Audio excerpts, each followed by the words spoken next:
তাদেরকে আল্লাহ তাআলা এই রোজার ব্যাপারে ছাড় দিয়েছেন, কারা চাইলে রোজা ভাঙতে পারবে।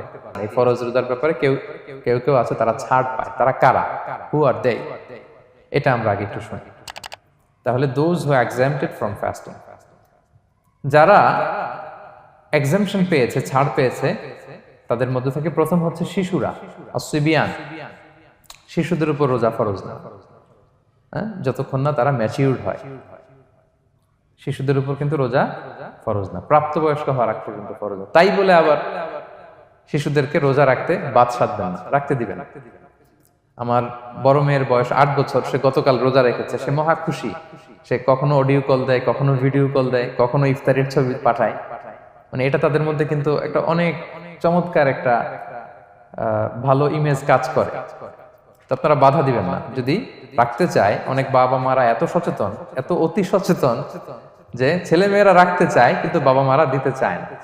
1-2 দিন না খেয়ে থাকলে বাচ্চারা মরে যায় না, কিন্তু তার মধ্যে এই যে একটা স্পিরিচুয়াল একটা কি বলবো ভাইব আসলো, একটা স্পিরিট আসলো, এটা যেন আমরা নষ্ট না করি। আমার মনে আছে বৈশাখী টেলিভিশনে একটা লাইভ প্রোগ্রামে এক ছোট্ট মেয়ে প্রশ্ন করতেছে যে হুজুর, আমি তো রোজা রাখতে চাই, আম্মু আমাকে রাখতে দেয় না, তো আম্মুকে একটু বলে দেন যাতে আমাকে রাখতে দেয়। ছোট্ট একটা মেয়ে, সে ফোন করে আমাকে প্রশ্ন করলো। তো দেখেন যে এটা ওই বাবা মায়ের তো গর্ব করা উচিত যে আমার ছোট্ট মেয়ে 7 বছর 8 বছর, যদিও এখনো ফরজ হচ্ছে না, আরো কয়েক বছর পরে হবে, কিন্তু সে রাখতে চায়, সে সেলিব্রেট করতে চায় সিয়ামকে। তো আমরা যেন তাদেরকে বাধা না দেই, আমরা যেন তাদেরকে ইন্সপায়ার করি। আমার মনে আছে আমি ছোটবেলা, তখন আমি মাদ্রাসায় ভর্তি হই নাই, আমি তখন স্কুলে পড়তাম। তো খুব ছোট, কিন্তু আমি রোজা রাখতে চাইতাম, আব্বা আম্মা দিতে চাইতো না। আমার দাদি আমাকে বলতো যে তুমি একটা কাজ করবা, তুমি সকালে স্কুলে যাবা, দুপুর 12টায় ফিরে আসবা, এসে খেয়ে ফেলবা, তো হাফ রোজা হয়ে গেল, অর্ধেক। এরপরের দিন আবার সকালে না খেয়ে যাবা, দুপুর 12টায় এসে খেয়ে ফেলবা, এনাদার হাফ, তো 2 হাফ মিলে একটা হয়ে গেছে। এইভাবে আমি অনেকগুলো রোজা রাখছিলাম ওই বছর। এখনো এই স্মৃতি আমাকে স্মৃতিকাতর করে। আমার দাদি, যে আমার দাদি নাই, চলে গেছেন, আল্লাহ আমাকে জান্নাত নসিব করুক, আমরা দোয়া করি। কিন্তু আজও আমার কাছে এই নস্টালজিয়া ফিলিংটা হয় যে আমি কিন্তু এইভাবে রোজা রাখছিলাম ছোটবেলায়। আমাদের বাচ্চারাও তাই করে। সো ওদের মধ্যে যে এই আবেগ, এই উচ্ছ্বাস, এটাকে যেন আমরা নষ্ট না করি। বাট লিগালি তাদের উপর রোজা ফরজ হয়নি, প্রাপ্তবয়স্করা রাখবে, তাইলে ওদের রাখা লাগবে না। নাম্বার 2, মাজনুন, পাগলদের উপর রোজা ফরজ হয় না। যারা পাগল তাদের উপর ফরজ হয় না। একটা হাদিস শোনাই, আল্লাহ রাসূল সাল্লাল্লাহু আলাইহি ওয়াসাল্লাম বলেছেন, আমি সবকিছু খুব প্রিসাইজলি বলছি যেহেতু আমাদের সময় কম। রুফি আল কালামু আন সালাসা, 3 ব্যক্তির উপর থেকে শরীয়তের কলম উঠিয়ে নেওয়া হয়েছে। আনিন নাইমি হাত্তা ইয়াস্তাইকিযা, ঘুমন্ত ব্যক্তি যতক্ষণ না সে জাগে। ঘুমের মধ্যে আপনারা কেউ বকা দিয়ে ফেললে আপনি মাইন্ড করতে পারবেন না, তো ঘুমাইছিল, কাকে বকা দিয়েছে কি করছে সে জানেই না। ঘুমন্ত ব্যক্তির উপর থেকে শরীয়তের কলম উঠিয়ে নেওয়া হয়েছে। আনি সবিগি হাত্তা ইয়াহতালিমা, শিশু যতক্ষণ না সে প্রাপ্তবয়স্ক হয়। ওয়া আনিল মাজনুনি হাত্তা ইয়াকিলা, পাগল যতক্ষণ না সে সুস্থ হয়। এই 3 শ্রেণীর ব্যক্তি থেকে শরীয়তের কলম উঠিয়ে নেওয়া হয়েছে। বুঝতে পেরেছেন? আচ্ছা, 2টা গেল। 3 নাম্বার হচ্ছে মারিদ, আপনি যদি খুব অসুস্থ হন তাহলে আপনি রোজা ভাঙতে পারবেন, যেটা আমরা ওই যে ইন্ট্রোডাক্টরি ডিসকাশনে বলেছি যে অসুস্থ হলে আপনি রোজা ভাঙতে পারবেন। 4 নম্বরে হচ্ছে মুসাফির, ট্রাভেলার, যদি আপনি লম্বা সফর করেন আপনি রোজা ভাঙতে পারবেন। এটা ন্যূনতম সীমা হচ্ছে 48 মাইল। তাই বলে কেএল থেকে পেনাং যাচ্ছেন আর রোজা ভেঙে ফেললেন, এটা করা যাবে না। আবার এখানে যদি আপনার সফরের পেরেশানি থাকে, খুব কষ্ট, তাহলে আপনি এই সুযোগটা নিতে পারবেন। কিন্তু আল্লাহ বলেছেন ওয়া আনতাসুমু খায়রুল লাকুম ইন কুনতুম তা'লামুন, যদি তোমরা রোজা রাখো এটাই তোমাদের জন্য কল্যাণ, যদিও আমি ফ্লেক্সিবিলিটি দিয়েছি। তো রাসূল সাল্লাল্লাহু আলাইহি ওয়াসাল্লামের সময় দেখা যেত যে মক্কা থেকে মদিনা, মদিনা থেকে তায়েফ যেতে প্রচন্ড গরমের মধ্যে ওনারা উট দিয়ে মরুভূমির উপর দিয়ে যেত। তো ওই পরিস্থিতি কিন্তু আমাদের নেই। কিন্তু যদি আপনার লম্বা সফর হয়, লেটস সে আপনি কেএল থেকে নিউ ইয়র্কে ফ্লাই করছেন, সফরের অনেক পেরেশানি, অনেক সময় হয়তো খেতে পারছেন না, আপনি চাইলে এই ফ্লেক্সিবিলিটি নিতে পারবেন। তো অসুস্থতা আর সফরে থাকলে আপনি রোজা ভাঙতে পারবেন, তবে ফাইদ্দাতুম মিন আইয়ামিন উখর, অন্য সময় এটা গুনে গুনে রাখতে হবে। 5টা যদি ভাঙা যায় পরে 5টা কাজা করবেন। এই পয়েন্টটা কি সবার কাছে ক্লিয়ার? সফরে যে রাসূল সাল্লাল্লাহু আলাইহি ওয়াসাল্লাম রমাদানে রোজা ভেঙেছে, এটার একটা দলিল বলি। আপনারা মক্কা বিজয়ের নাম শুনেছেন না? রাসূল সাল্লাল্লাহু আলাইহি ওয়াসাল্লাম হিজরত করলেন, পরে আবার বিজয় করলেন। এই মক্কা বিজয় কত হিজরিতে হয়েছে কে বলতে পারবেন? হ্যাঁ, হিজরি বলেন তো দেখি। অষ্টম হিজরি, মাশাআল্লাহ। অষ্টম হিজরিতে রাসূল সাল্লাল্লাহু আলাইহি ওয়াসাল্লাম যখন মক্কা বিজয় করতে যান, এটা কোন মাস ছিল জানেন? হ্যাঁ, রমাদান মাস। রমাদানের 20 তারিখে মক্কা বিজয় হয়েছে, 20 রমাদান। তো রাসূল সাল্লাল্লাহু আলাইহি ওয়াসাল্লাম মদিনা থেকে মক্কায় যাচ্ছেন বিশাল বাহিনী নিয়ে। মক্কায় পৌঁছতে আরো 90 কিলোমিটার বাকি। আল কাদিদ নামে একটা জায়গা আছে, সহিহ বুখারীর বর্ণনা। ওই কাদিদ নামক জায়গায় রমাদানে রাসূল সাল্লাল্লাহু আলাইহি ওয়াসাল্লাম রোজা ভেঙেছিলেন, উটের উপর বসে ঢকঢক করে পানি খেয়েছিলেন, যাতে সবাই দেখে। কারণ সবাই ভাববে রমাদানের রোজা রাখবো কি রাখবো না, সবাই আলাদা করে বলতে অনেক সময় লাগবে। রাসূল সাল্লাল্লাহু আলাইহি ওয়াসাল্লাম একটা উঁচু জায়গায় সবাইকে দেখে উটের উপর পানি খেয়ে ফেললেন। ফলে রাসূলের দেখা দেখি সব সাহাবারা পানি খেয়ে রোজা ভেঙে ফেললো। এটা কোন মাস ছিল? সবাই বলতে হবে কোন মাস? রমাদান। রাসূল সাল্লাল্লাহু আলাইহি ওয়াসাল্লাম সফরে ছিলেন, ফলে তিনি রোজা ভেঙেছেন। দলিল পাইছেন? হ্যাঁ, আচ্ছা, সংক্ষেপ করে দিচ্ছি, লম্বা কথা সংক্ষেপ করে দিচ্ছি।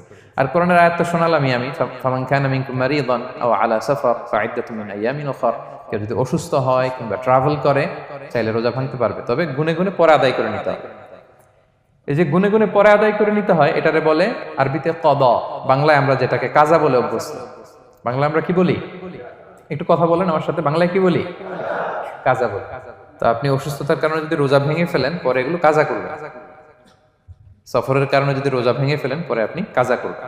5 নম্বরে যাদেরকে এক্সাম্পশন দেয়া হয়েছে, ওটা আমি আয়াতে বলেছি। আরবিতে এদেরকে বলে আল হারাম, মানে very old man or women, খুবই বয়োবৃদ্ধ, অতি বৃদ্ধ মানুষ। 100 বছর, 105 বছর, এরকম আমাদের কিছু মুরব্বীরা আছে না, ওনাদেরকে খাবার দিলে খেতে পারে না, কাউকে চিনে না, ওনাদের জীবনের স্বাদ আহ্লাদ সব শেষ, বিদায়ের সময়। ওই সময় উনি আর কি রোজা রাখবেন? এজন্য আল্লাহ তাআলা ওনাদেরকে ছাড় দিয়েছে।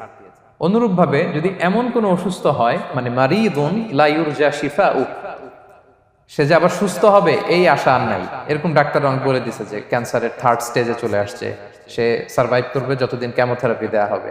তো শেষের দিকে সে অনেক অসুস্থ, অনেক ড্রাগস নিতে হয়, ওষুধ খাইতে হয়, তার আর সুস্থ হওয়ার সম্ভাবনা নাই। এই 2 শ্রেণীর লোকদের জন্য ছাড় দেয়া হয়েছে, তাদের কাজা করা লাগবে না, কারণ কাজা তো করতেই পারবে না। কি বলেন? তারা ফিদিয়া দিবে। কি দিবে বলেন? কি দিবে? ফিদিয়া। ফিদিয়া হচ্ছে প্রত্যেকটা রোজার জন্য একজন মিসকিনকে 2 বেলা করে খাওয়ানো। আই রিপিট, একটা রোজার জন্য একজন মিসকিনকে 2 মিলস, বাস হয়ে গেল। 30টা যদি উনি রাখতে পারে নাই, আপনি একজন মিসকিনকে 30 বেলা 2 মিল খাওয়াতে পারেন, অথবা 30 জনকে 2 বেলা খাওয়াতে পারেন, অথবা 60 জনকে 1 বেলা খাওয়াই দিতে পারেন, অথবা এই পরিমাণ টাকা দিয়ে দিতে পারেন। হিসাবটা সহজ হয়েছে না? লেটস সে মালয়েশিয়াতে একটা রেগুলার মিল নিতে কত লাগে? ধরেন যে মালাই দোকান বা মামাদের যে দোকানগুলো, একটা নাসি নিলাম, একটা আইয়াম নিলাম, একটা 100+ নিলাম, এই তো একটা প্যাক হয়ে গেছে। কত পড়বে? 10 রিঙ্গিট, রাইট? তাহলে 10 রিঙ্গিট হচ্ছে একটা মিল, আর 2টা মিল করলে 20 রিঙ্গিট। তাহলে প্রত্যেকটা রোজার জন্য 20 রিঙ্গিট করে আপনাকে ফিদিয়া গুনতে হবে। 30টা রোজার জন্য কত? 600 রিঙ্গিট। তাহলে ফিদিয়া ব্যাপারটা ক্লিয়ার হয়েছে সবার কাছে? আমাদের এরকম মুরব্বী যদি থাকে যারা রোজা রাখতে পারছেন না, তাদের জন্য আমরা এইভাবে ফিদিয়া আদায় করি। গেল। ইমাম মালিক আলাইহি রাহমা, মালিকি মাযহাবের ইমাম, উনি ওনার শেষ জীবনে খুব অসুস্থ ছিলেন। উনি ওনার শেষ জীবনের রমাদানে রোজা রাখতে পারেন নাই, এত বয়স হয়ে গেছিল, রোজা রাখতে পারেননি। তো উনি 30 জন মিসকিনকে এনে গোশত আর রুটি খাওয়াই দিয়েছিলেন একসাথে, ফিদিয়া আদায় হয়ে গেছে। তো এরা ছাড় পাবে। 6 নাম্বার হচ্ছে আসহাবুল আমাল আশ-শাক্কা, যারা খুব কঠিন কাজ করে। এই প্রসঙ্গটা নিয়ে অনেকে ভুল বুঝে। এটা হচ্ছে এমন এমন কাজ যারা করে, যারা কাজ করতে করতে অসুস্থ হয়ে যাওয়ার সম্ভাবনা আছে, মৃত্যুর মুখোমুখি বেহুশ হয়ে যাওয়ার সম্ভাবনা, হ্যাঁ, তাদের জন্য ছাড় দেওয়া। ব্যাপারটা এমন না যে কেউ মরুভূমিতে কাজ করে সে রোজা ভাঙতে পারবে, কেউ রিক্সা চালায় কেউ রোজা ভাঙতে পারবে, কেউ স্টোন ক্র্যাশে কাজ করে সে রোজা ভাঙতে পারবে, এরকম। ধরেন যে মরুভূমিতে যারা কাজ করে, বা বাংলাদেশে সামারে যারা রিক্সা চালায়, অথবা আয়রন ফ্যাক্টরিতে যারা কাজ করে, অনেক সময় এমন হয় তারা ডিহাইড্রেশনে ভুগতে ভুগতে বেহুশ হয়ে যায় কাজের মধ্যে, এরকম হয় না? হয়। তাদের জন্য ছাড়, কিন্তু তাদের জন্য রেকমেন্ডেশন হচ্ছে এটা ফরজ ইবাদত, এটা তাদেরকে রাখতেই হবে। হয়তো নাইট শিফটে কাজ করার ট্রাই করবে, অথবা সারা বছর একটু একটু জমিয়ে রোজা রাখার চেষ্টা করবে, কিন্তু রোজা তারা রাখবে, তারা সাহুর খাবে, তারা রোজা রাখা শুরু করবে। কিন্তু মরুভূমিতে কাজ করতে করতে যদি এমন হয় যে সে বেহুশ হয়ে যাচ্ছে, মরার উপক্রম, এই পরিস্থিতিতেও সে রোজা ভাঙতে পারবে না, ইসলাম এতটা কঠিন নয়। পরিস্থিতি যদি এমন হয় তখন সে রোজা ভাঙতে পারবে, পরে সে রোজাগুলো কাজা করে নেবে। আচ্ছা, তো এই জন্য এই সমস্ত লোকদের ব্যাপারে আমাদের একটু সহনশীল হওয়া উচিত। আমাদের যে ওয়ার্কাররা গরমের মধ্যে কনস্ট্রাকশনে কাজ করে, আয়রন ফ্যাক্টরিতে কাজ করে, খুব কঠিন কাজ করে, তাদের কাজের টাইমটা কমায় দেয়া, তাদেরকে সাপোর্ট দেয়া, যাতে তারা রোজা রাখতে পারে। 7 নাম্বার হচ্ছে আল হামেল, গর্ভবতী নারী। 8 নাম্বার হচ্ছে আল মুরদিআ, ব্রেস্ট ফিডিং মাদার, বাচ্চাকে দুধ খাওয়াচ্ছে যে মায়েরা, ওনারা রোজা ভাঙতে পারবে।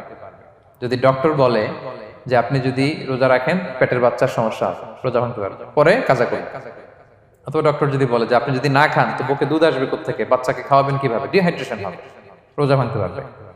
এটার দলিলটা শুনেন, সুনানে আবু দাউদের হাদিস, আল্লাহ রাসূল সাল্লাল্লাহু আলাইহি ওয়াসাল্লাম বলেছেন, ইন্নাল্লাহা আযজা ওয়া জাল্লা ওয়াদাআ আনিল মুসাফিরি শাতরাস সালাহ, আল্লাহ তাআলা মুসাফিরের জন্য নামাজকে অর্ধেক করে দিয়েছেন, কসর, ওয়া সিয়ামা আনিল হামিলি ওয়াল মুরদি, আর গর্ভবতী নারী আর দুধ খাওয়াচ্ছে এমন মায়ের জন্য আল্লাহ সিয়ামকে এক্সাম্পশন দিয়ে দিয়েছেন, ছাড় দিয়েছেন, তারা চাইলে রোজা ভাঙতে পারবে। ক্লিয়ার? 9 নাম্বার হচ্ছে মেনস্ট্রুয়েশনাল পিরিয়ড যাদের হয়, যে বোনদের পিরিয়ড হচ্ছে মাসিক, রোজা রাখবে না, যতটা ভাঙ্গা গেল পরে আদায় করে নিবে। 10 নাম্বার হচ্ছে পোস্টপার্টাম পিরিয়ড, যেটা নিফাস বলে, আফটার বার্থ, এই বেবি ডেলিভারি, বেবি ডেলিভারির পরে আমাদের বোনদের যেই পিরিয়ডটা হয় সে সময় ওনারা রোজা রাখবেন, কয়টা ভাঙলো গুনে পরে কাজা করে ফেলবে। এবং আম্মা জান আয়েশা রাদিয়াল্লাহু তাআলা আনহা উনি বর্ণনা করেন, কুন্না নাহিদু আলা আহদি রাসূলিল্লাহ, এটা একটা ন্যাচারাল প্রসেস, আমাদের আম্মা জান নবীদের স্ত্রীদেরও এটা হতো। তিনি বলতেন যে আমাদের যখন পিরিয়ড হতো, সুম্মা নাতফুর, এরপর যখন আমরা সুস্থ হয়ে যেতাম, ফায়ামুরুনা বিকাদাইস সিয়াম, রাসূল সাল্লাল্লাহু আলাইহি ওয়াসাল্লাম আমাদেরকে রোজাগুলো কাজা করতে বলতো, ওয়ালা ইয়ামুরুনা বিকাদাইস সালাহ, নামাজ কাজা করতে বলতো না। আমাদের বোনরা পিরিয়ডের কারণে যে নামাজগুলো চলে যায় এগুলো কিন্তু পড়তে হয় না পরে, কিন্তু রোজা যদি ভাঙা হয় সেগুলো কি করতে হয়, রাখতে হয়। একটা মজার হাদিস শোনেন, আম্মা জান আয়েশা রাদিয়াল্লাহু তাআলা আনহা বলেন যে আমার যে রমজানের ভাঙতি রোজাগুলো ছিল আমি সারা বছর রাখতাম না, আমি হাদিস পড়তে গেলে অনেক সময় লেগে যাবে, সারা বছর আমি রাখতাম না, এটা আমি শাবান মাসে রাখতাম। কোন মাসে? শাবান মাসে। কেন? কারণ রাসূল সাল্লাল্লাহু আলাইহি ওয়াসাল্লাম নিজেও রমাদানের পরে সবচাইতে বেশি নফল রোজা যেই মাসে রাখতেন সেটা হচ্ছে শাবান মাস। এই যে এই মাসের আগে যে মাসটা আমরা কাটায় আসলাম শাবান, এই শাবান মাসের প্রায় পুরো মাসে রাসূল সাল্লাল্লাহু আলাইহি ওয়াসাল্লাম রোজা রাখতেন। আম্মা জান আয়েশার যে ভাঙতি রোজাগুলো উনি সারা বছর না রেখে ওই সময় রাখতেন, হাজবেন্ড ওয়াইফ দুইজনেই রোজাদার। ব্যাপারটা সুন্দর না অনেক? দুইজনেই, যেহেতু আমার হাজবেন্ডও রাখতেছে তো আমিও এই টাইমে রাখি, এইভাবে উনি বুদ্ধি করে ওনার রোজাগুলো রেখে দিতেন, উনি শাবান মাসে রাখতেন। কারণ তিনি রাসূল সাল্লাল্লাহু আলাইহি ওয়াসাল্লামের ব্যাপারটা খেয়াল করতেন। এমন হতে পারে যে অন্য মাসে যদি উনি রোজা রাখেন দিনের বেলায়, রাসূল সাল্লাল্লাহু আলাইহি ওয়াসাল্লাম হয়তো আম্মা জান আয়েশা রাদিয়াল্লাহু তাআলা আনহার সঙ্গ পেতে চাইতে পারেন দিনের বেলায়, সো এটা রাসূল সাল্লাল্লাহু আলাইহি ওয়াসাল্লামের জন্য কষ্টকর হবে, আর উনি তো রোজা রেখেছেন, সো উনিও প্ল্যান করে এমন সময় রাখতেন যে সময় রাসূল সাল্লাল্লাহু আলাইহি ওয়াসাল্লাম নফল রোজা রাখতেন, শাবানে রাখতেন। তো আমাদের বোনরা এই কাজটা করতে পারেন, শাবানে আপনারা এগুলো রাখতে পারেন। এই পয়েন্টটা শেষ। এই লোকেরা রোজা ফরজ হওয়ার পরেও ছাড় পাবে,